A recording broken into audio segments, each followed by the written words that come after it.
Hi, I'm Michelle the Irritable Vegan. Today's recipe is a delicious spring vegetable frittata crumble. I hope you enjoy it. We'll start with 120 grams of baby new potatoes with the skin left on. 120 grams of plain firm tofu weighed after it's been pressed. 45 grams of purple broccoli. If you prefer, stick to regular broccoli or broccolini, which have been tested by Monash. 15 grams of spring onion greens, 60 grams of spinach leaves, which looks like a big portion but reduces significantly once it's cooked, 30 grams of sourdough or low FODMAP breadcrumbs. I homemade these by blitzing up a leftover sourdough crust. Now this next ingredient may surprise some of you, but canned peas are actually considered low FODMAP in 45 grams or quarter cup servings. Admittedly, canned peas are not as vibrant or appetising to look at, but do add a small amount of extra protein and a nice hint of sweetness to the finished dish. As with all canned legumes, the peas need to be thoroughly rinsed and drained before use. The portion is not massive, but I think it's important to include as many varieties of legumes as possible. Finely chop the spring onion greens and broccoli ready for frying. Thinly slice the potatoes and boil in lightly salted water for 8 minutes. The potatoes should only just be cooked, otherwise they'll break up when you try to stir them into the frittata. To make the egg replacement base in a blender, add 120 grams of firm drained tofu, 125 ml or half a cup of almond milk, 2 tablespoons of nutritional yeast, half a tablespoon of Dijon mustard, 1 teaspoon of apple cider vinegar, half a teaspoon of miso paste and 1/4 teaspoon of black salt. Blend everything together until smooth and creamy. I heated a 6-inch cast iron pan and added 2 teaspoons of garlic oil. Fry the broccoli and spring onion greens on medium heat for 2 minutes, stirring continuously.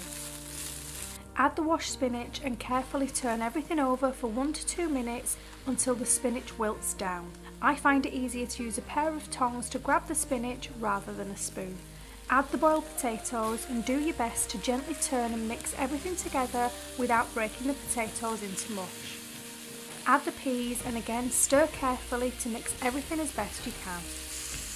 Crumble or stock cube over the vegetables as they fry before adding ground black pepper and a sprinkle of dried mixed herbs.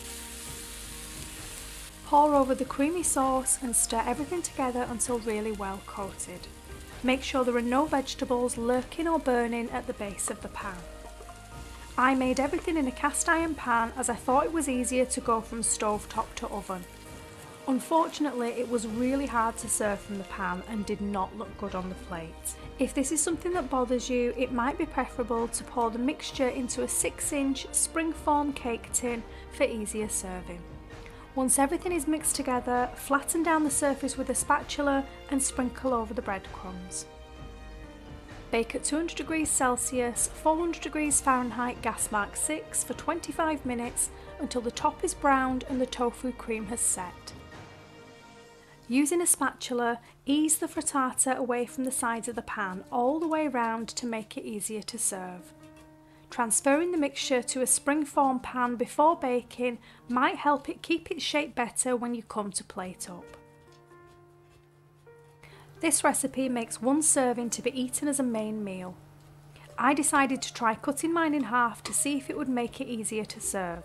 Unfortunately, as you can see, it didn't.